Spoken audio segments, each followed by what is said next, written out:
Bonjour à tous. Alors sur cette vidéo, on va parler bien sûr de est-ce que ça vaut la peine de se lancer avec Uber ou pas. Alors comment se poser les bonnes questions pour savoir si c'est intéressant de se lancer ou pas. Tout simplement, moi qui suis dans le domaine depuis quand même on va dire presque 2 ans, il faut vous poser juste on va dire quelques questions. J'ai pas un chiffre en tête de nombre de questions, mais posez-vous d'abord la question, est-ce que vous êtes fait pour rester assis plusieurs heures d'affilée? Parce que si vous êtes quelqu'un d'actif, qui aime bouger, qui aime le sport, qui aime bouger, bref, qui aime voilà, ne pas rester inactif, immobile, on va dire ça comme ça, ben, c'est déjà un très mauvais point parce que Uber, tu es assis tout le temps. Tu es assis de 6 h du matin à 18 h. Bon, tu te lèves pour aller aux toilettes, pour aller manger, ouais d'accord, là tu te grattes la tête, d'accord, pas de souci. Et posez-vous la question, est-ce que vous êtes plus, est-ce que vous préférez travailler le matin ou vous préférez travailler le soir?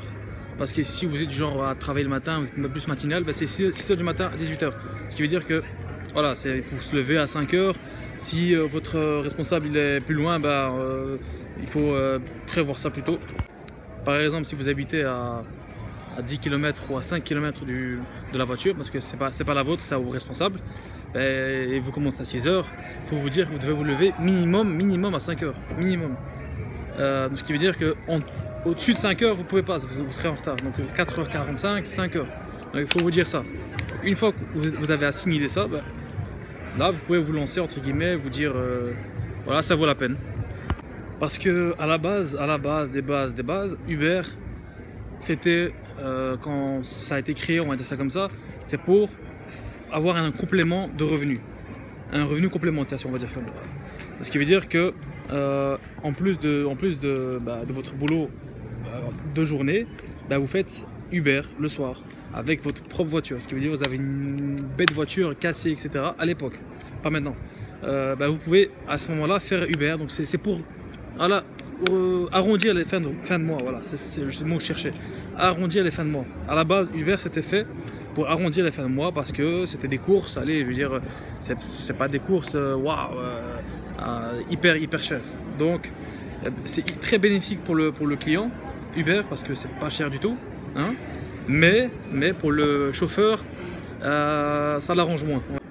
Alors pour vous faire une idée, ok, il faut faire en moyenne 20-22 courses par jour pour que vous puissiez avoir 100 € net pour vous. Moi je dis 20-22, mais c'est un peu entre 20 et 24 courses par jour, hein, ce qui est beaucoup, pour avoir 100 € dans votre poche. Parce qu'il ne faut pas oublier qu'il faut enlever le carburant divisé par 2, la recette divisée par 2 et tout ce qui s'ensuit divisé par 2. Donc voilà, c'est entre 20 et 24 courses et n'importe quel chauffeur vous dira, ouais, n'importe quel chauffeur de taxi, de ce que vous voulez, vous dira c'est énorme. Voilà tout le monde, c'est la fin de la vidéo.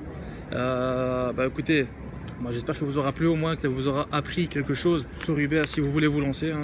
Si toi tu es mécano et que tu es bien là-dedans, je pense pas que cette vidéo va t'intéresser, mais bon, si tu as un proche à toi qui est intéressé, partage-la. Mais voilà, donc partagez la vidéo, faites en sorte qu'elle soit vue au maximum. Et je vous dis à bientôt, abonnez-vous bien sûr, et je vous dis à bientôt sur ce beau soleil de fin de journée. Salut, ciao!